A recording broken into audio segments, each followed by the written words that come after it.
I'm here with Ambassador Jimmy Kolker, the Assistant Secretary for Global Affairs at the Department of Health and Human Services. Jimmy, welcome. We're very pleased to have you. You've had a fascinating career in two different parts of the government that are concerned with different things.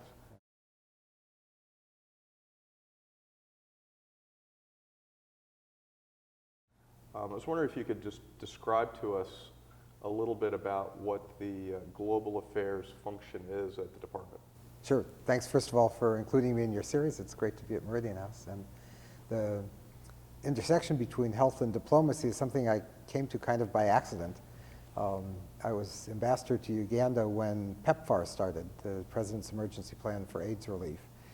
And Uganda was to be its showpiece. PEPFAR was designed with Uganda in mind, but I had no background or special qualification in public health or in the AIDS program, but I'd been interested throughout my career in Europe and Africa and followed health issues. But suddenly, because of the way PEPFAR was organized with very decentralized decision-making, the country team and the ambassador were responsible for picking partners, for setting goals, and for deciding what priorities we should pursue. And so through no merit or virtue of mine, I became head of the largest AIDS program in the world. And PEPFAR, because Uganda had so much attention in the spotlight, I actually had to learn something about AIDS, and we were able actually to triple our targets during those first couple of years of PEPFAR.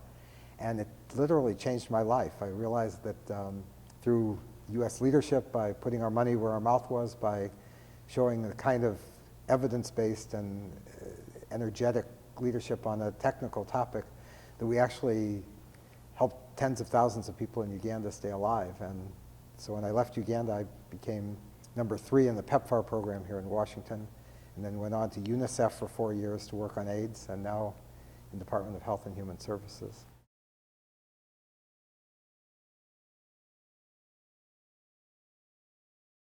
You know, it's interesting. Health used to just be thought of as a development issue alone, and because of the success of PEPFAR, it's had an impact on how millions of people in Africa see the United States. Did you see that happening while you were there? No question. This was something that affected everyone in Uganda, but in particular those who were HIV positive did have a death sentence and had seen many of their friends and relatives die, and suddenly treatment that they knew was available in developed countries because of US leadership became available in Uganda and other African countries. And it was a wonderful transformation. And everyone in Uganda knew that the PEPFAR program was making a difference in the way they and their friends and relatives could be treated in the health system.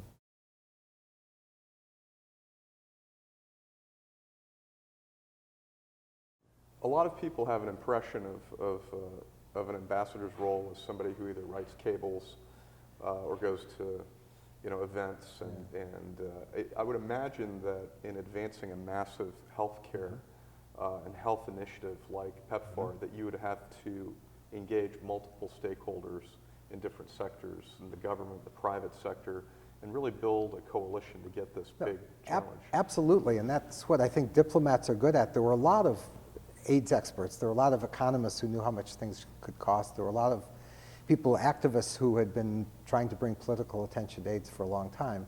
But I think the diplomatic skills of how you build coalitions, how you put our priorities onto somebody else's agenda, how you deal with civil society and put things in context. What else is happening in this country, and how do we make this part of what's happening that the leadership owns and accepts, but also where we have some space to do the things we know are right, but maybe weren't already being done in African countries. That all, to me, was a culmination of what I saw as the diplomatic skills that Foreign Service builds.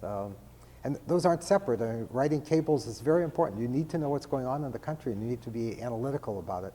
And the receptions sometimes get a bad stereotype, but networking is what we're about. And both of those were things I actually thought were terrific background for whatever I was going to do in life, and suddenly they're as valuable in public health as they are in diplomatic work.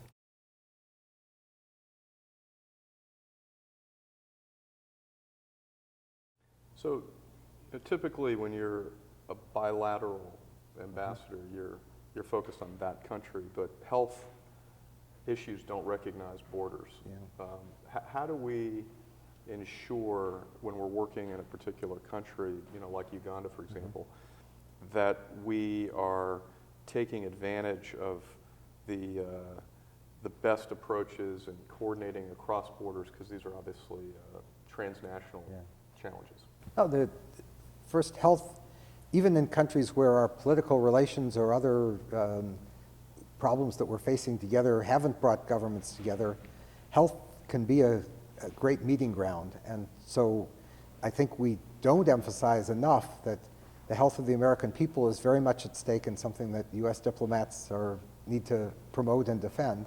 And that absolutely, I mean, we're talking the day that the second Mideast respiratory syndrome case was identified in the United States. As someone who got on a plane in Saudi Arabia, arrived in Orlando, Florida, and now everybody on both flights from Saudi Arabia to Boston, from Boston to Orlando, anyone that's met this individual is going to need to be tested. And this is something that is a fatal syndrome for which we don't have a vaccine, we don't have a cure. So the importance of public health just to our own citizens' well-being, but also the fact that none of these problems is in isolation, and things that, not just contagious diseases and flu and virus that are obvious, but the question of where can we do the kind of research we need to solve problems of cancer? Where are we going to find the incentives to keep doctors in rural areas who are for American underserved populations? There's a huge opportunity for cooperation between countries and for learning from each other on this. And America can be the beneficiary as well as certainly the country that has huge capacity in all of these areas and can be a technical partner with other countries to build this. And again, it doesn't depend on us having to agree on geopolitical issues to realize that the cooperation in health is essential to both populations.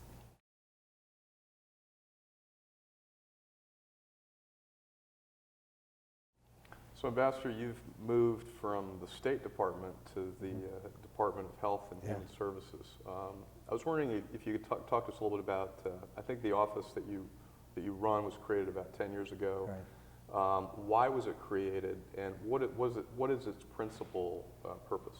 Well, the HHS had always had people who supported the Secretary of Health and Human Services in her travel overseas, in World Health Organization governance. But what we saw was that we had tremendous capacity within HHS of expertise from all sorts of infectious and non-communicable diseases in health systems organization and human resources for health.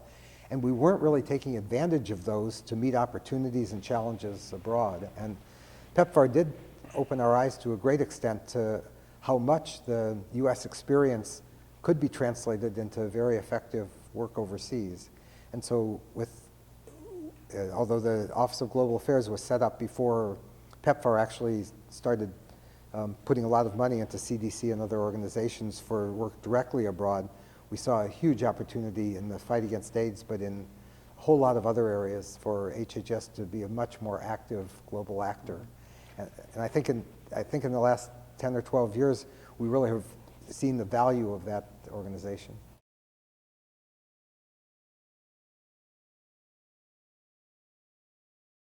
So other than funding, what are some of the tools that you bring to the problems that you're trying to solve? Well, I think the main value added that our office brings is to give an international perspective to what HHS is doing and what we could do. The Centers for Disease Control and Prevention certainly is the world's leader in responding to all sorts of outbreaks, to non-communicable disease knowledge, and helping states in the US to deal with public health problems. But that surveillance and that kind of communication and response is at least as valuable overseas as it is here. And so to say, here are some countries where our partnership really could advance global public health with CDC. On the research side, National Institutes of Health certainly probably provides half of the research on neglected diseases and diseases affecting poor countries in the world. But sometimes those results are published in journals that no one in Burkina Faso ever reads. And so trying to make sure that the implementers of our programs, or the health officials in those countries, are aware of these latest developments and are using them in their daily practices is very important. And NIH wasn't always making those connections. And just the Food and Drug Administration, increasingly, this is 21st century multiplier of phenomena that's always existed, but now 80% of our precursor drugs are sourced abroad. Majority of seafood we eat comes from abroad. Food and Drug Administration can't just protect the American people by going to grocery stores or to shops here in the United States. The work overseas is an essential part of what they do. And even the Health Resources and Services Administration, these questions of how do we deal with underserved populations? How do we provide the technical and the health personnel that are needed on Indian reservations, in poor areas, in remote rural areas? These are exactly the kinds of questions that the majority of countries in the world are facing at the same time. And at a little bit the other end of the spectrum, how do we as a government, under the Affordable Care Act and through Medicare and Medicaid, deal with very expensive drugs, end-of-life care, the experimental methods of dealing with non-communicable diseases? Every country in the world is facing these same questions. So simply putting the perspective of how could we partner with middle-income countries like Brazil, Colombia, South Africa, China, India, to deal with some of these problems, and then how do the lessons that we have there apply to countries rich and poor? That's interesting, talking about partnering with the middle-income countries who also have a stake in these regions that are, that are able to play a companion role and a partnership role with the United States. Right. I think the era of donor countries and recipient countries has kind of reached the end of its shelf life. There's nobody who wants to be identified in those terms anymore. Right. What countries, especially middle-income countries, and the BRICS have led the way in this, they are important technical partners, and they want a technical partnership with the United States. And again, we see this as a sweet spot for Department of Health and Human Services. We have the kind of experts who can raise their game. They're doing well. They have the critical mass of important scientists, researchers, medical professionals, service providers. But what they need is to be sure that they're giving state-of-the-art care and are aware of the latest developments and have this international exchange with their counterparts. And the U.S. is, in every country in the world, the first choice. There's no question that we have a value added in that.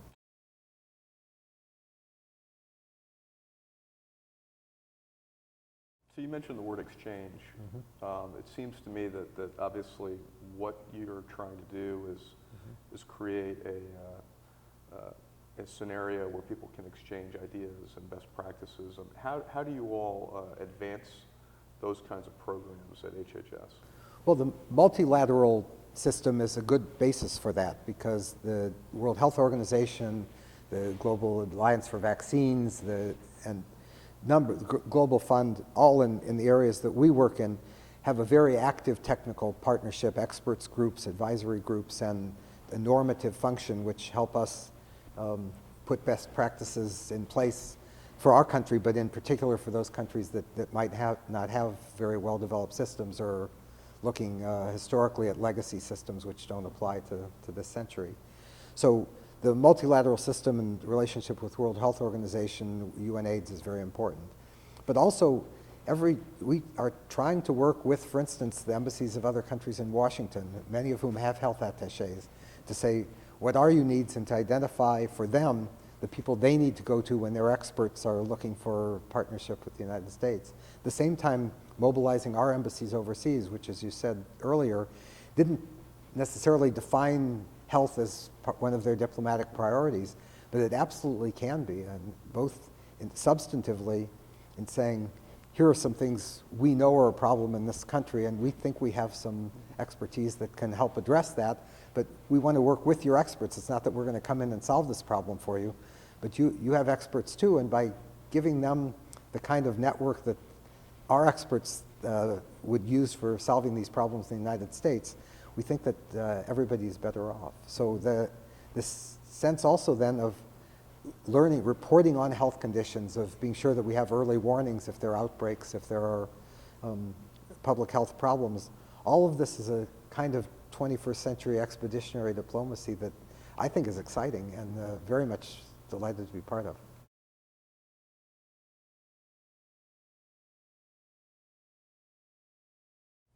The First Lady has taken on the challenge of obesity in the United States. And when you look around the world, we've talked a lot about low-income countries, but obesity seems to be an epidemic that doesn't spare anybody. In fact, you look at some of the wealthiest countries, the Middle East, for example, where they have rampant obesity problems. How serious of an issue is that, and what can we do about it? Of course it's a serious issue, and it's a serious issue for us, and we're pleased that HHS has been the agency in the lead for implementing, and Let's Move is her program, but in terms of how do we help the American people respond to this, what should the health system do about the obesity epidemic in our country, HHS is the leader. And for that very reason, we see a strength in our department in working with people abroad. It's one of the 4 behavioral factors that most contributes to the non-communicable diseases, which now not just in developed countries, but also all countries in the world are the leading causes of death. So cardiovascular conditions, cancer, diabetes, the obesity, tobacco, alcohol, and sort of healthy lifestyle, exercise, are important behavioral factors in that, and that's increasingly true everywhere. Along the US-Mexico border, for instance, addressing obesity is a key to dealing with the complex health problems that they have there. And we're, again, through our department, we have something called US-Mexico Border Health Commission, which looks specifically at problems of migrant populations, but also just problems for that underserved area. It's the area that has the lowest insurance coverage of any part of the United States. So in connection with the Affordable Care Act, looking at health services along the border, looking at the populations, their needs, and who could serve those was definitely a part of the rollout of the health reform in the United States. So, and we can't do that in isolation. Clearly, the population is the same on both sides of the border, and we were conscious of the fact that we needed to address it in its entirety, not just through one state or one community.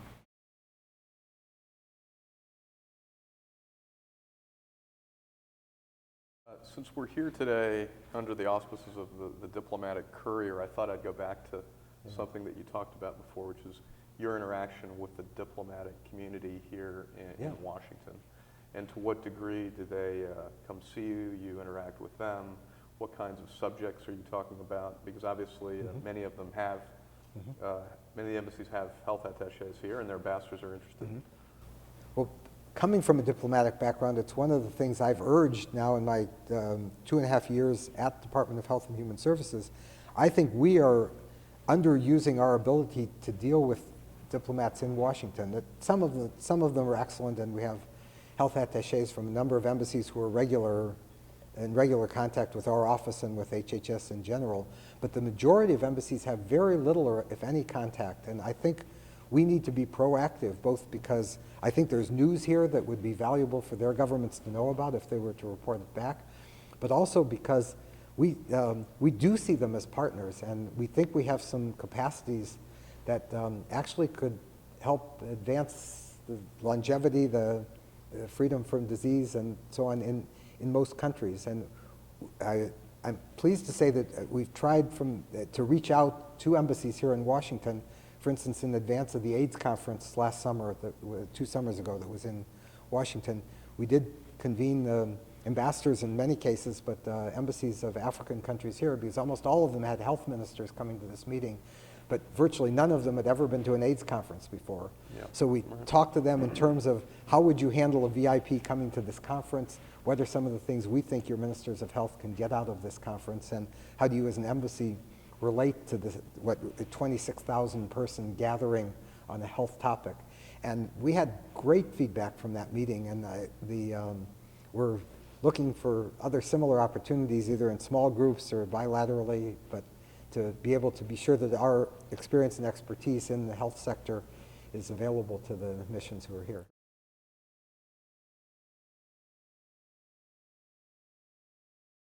I wonder how many health ministers are talking to their foreign ministers in the same way that sometimes we I think in this country have done a good job with your office in having a globally coordinated approach, but I bet you that's not the case in most countries. I'm not sure everyone would describe the U.S. approach as so well coordinated, because we have a lot of players, but states establishing the Office of Global Health Diplomacy, which is a kind of counterpart office to ours, but in state, has been a great advance, and we now systematically brief ambassadors and DCMs going out to post on what U.S. health activity is in the countries they're going to be representing the U.S. And I think to a person, the response had been, I had no idea how much was going on in that space.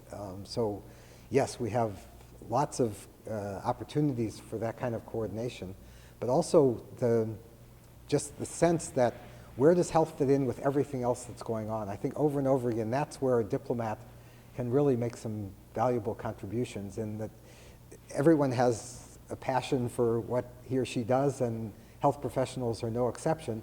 But sometimes that's not all you need. It's not just the motivation or the enthusiasm, but you really do need to find somebody who can look for opportunities and can judge the value of those opportunities for our health people as they engage.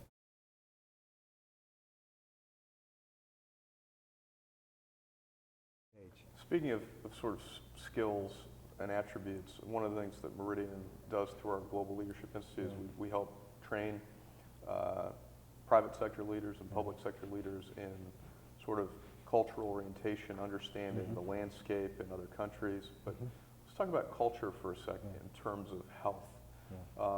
Obviously, there are unique cultures all around the world. How has understanding culture been important for us as a country in terms of applying a local policy or practice in the health sector?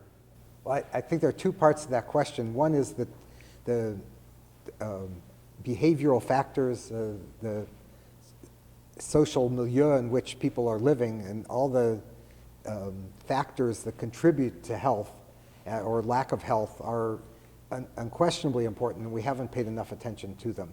So You're talking about more cultural behavior and cultural certainly customs. Right. I mean, in the AIDS world, there was a practice of wife inheritance, so that if a man died, his wife would marry his brother. When AIDS was the leading cause of death, this was, of course, the worst possible thing you could do from an epidemiological standpoint. So sometimes there are specific cultural practices that have a direct bearing on health.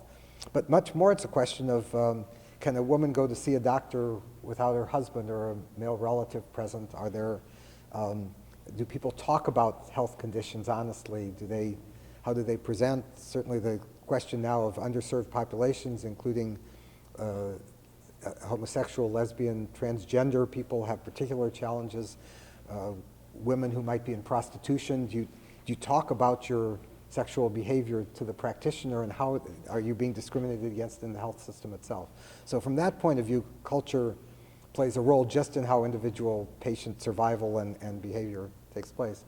But there's another culture, which is what I came to mind when you mentioned this, and that is that the scientist, the researcher, and the doctor tend to think that if I've proved something and demonstrated it and published it in a scientific journal, well, the deal is done. There's the evidence, and now we know the answer to this question.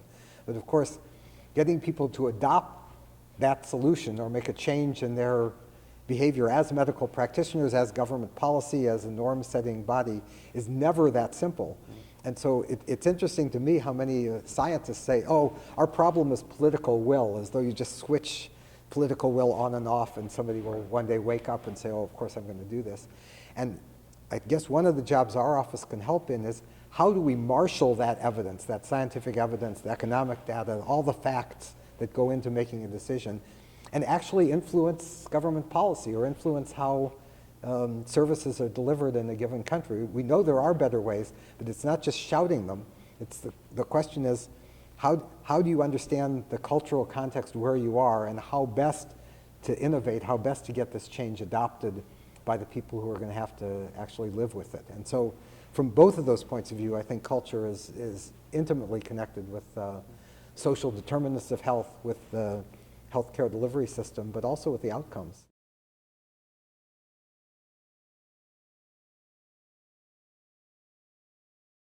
One of the things I wanted to give you the opportunity to share is, what is the sort of global health issue or challenge that you don't think is getting enough attention, that you think is out there, but that really we're not focusing on in the media or in the United States, that we really need to pay more attention to?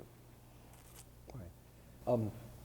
There are a lot of them, and they're different stages. I think it would be a shame to have an interview like this without mentioning polio. And if you were saying, what do we have it in our power to do this year and next year that would change humankind, it would be we actually have the power to eradicate polio.